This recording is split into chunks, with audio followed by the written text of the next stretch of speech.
If you're looking to complete the fan dance in the best time possible, then I would stick around because I'm going to show you how I structured my training plan that helped me to do it in 3 hours and 21 minutes. So my name is Bryn Jenkins and I've done the fan dance twice. I've done the winter edition and I've done the summer edition.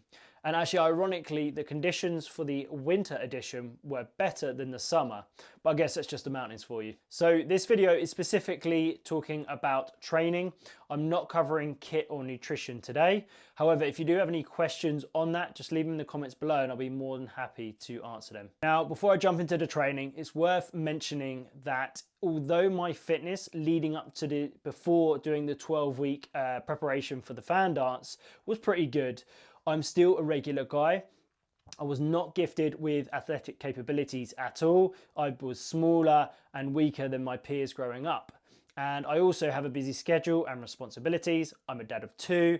I have a dog that needs walking, a business that needs running, and I also have a wife that I try to be present for, so I can't spend all the hours in the day training. The key takeaway here is that grit, hard work, and determination is what is required in order to be successful at the fan dance. Now, when it comes to preparation for the fan dance, we need to make sure that your training covers 3 key areas: strength, cardio, and the specific demands of the event itself. So let's break it down.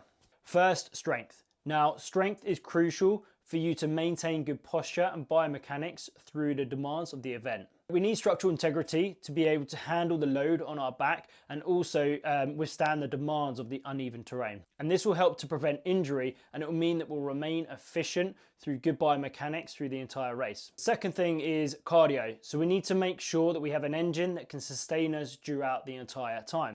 The fan dance is about grinding out steep climbs and descents without gassing out. So that means that we need to build your work capacity over a period of time. And finally, we have specific adaptation. That means we need to mimic the event itself in your training. So that means loading up your pack and hitting the hills regularly.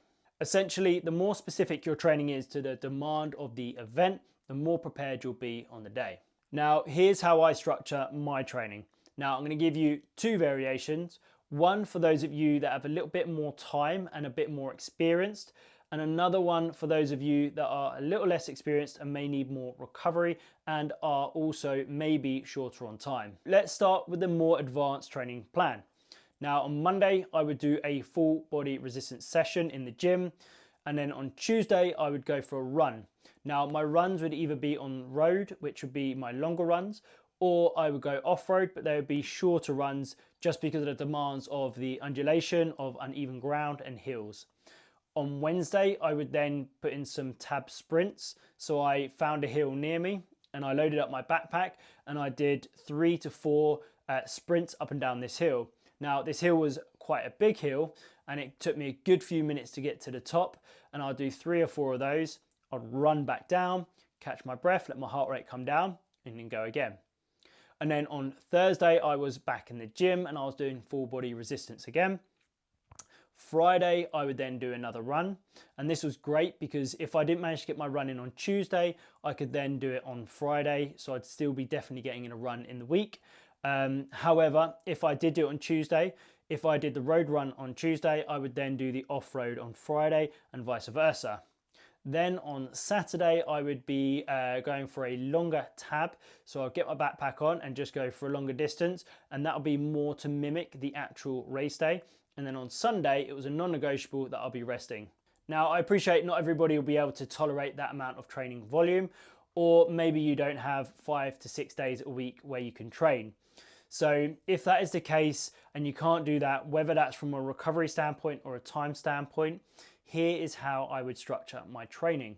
So on Monday, I would still do a full body resistance training session in the gym. Tuesday, I would have a rest day. On Wednesday, that day I'll be doing my run, and I'd alternate my runs between on-road and off-road each week. On Thursday, I would have another rest day. On Friday, I'd be back in the gym doing a full body resistance session again. And then on Saturday, I'll be doing my longer tab, which will be mimicking the race day and allow me to get that specific adaptation to the demands that I want. And I would also alternate that between hill sprints, and then the next week I'll be doing just long, steady pacing.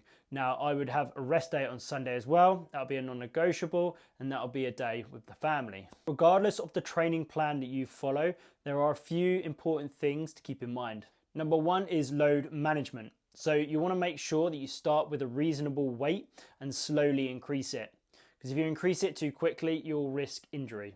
Number two is recovery. Make sure that you're getting in your sleep, proper nutrition, and also managing your stress so your body can adapt to the training load. And the final one is mental toughness. Now, the fan dance is as much of a mental challenge as it is a physical one. With the harsh climbs, especially Jacob's ladder, and the uneven terrain and the elements, means it's going to require that mental resilience.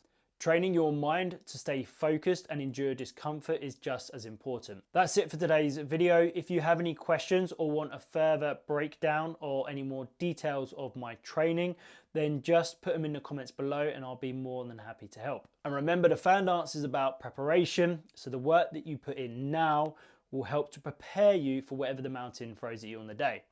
And good luck with your training, and don't forget to give this video a thumbs up if you found it helpful.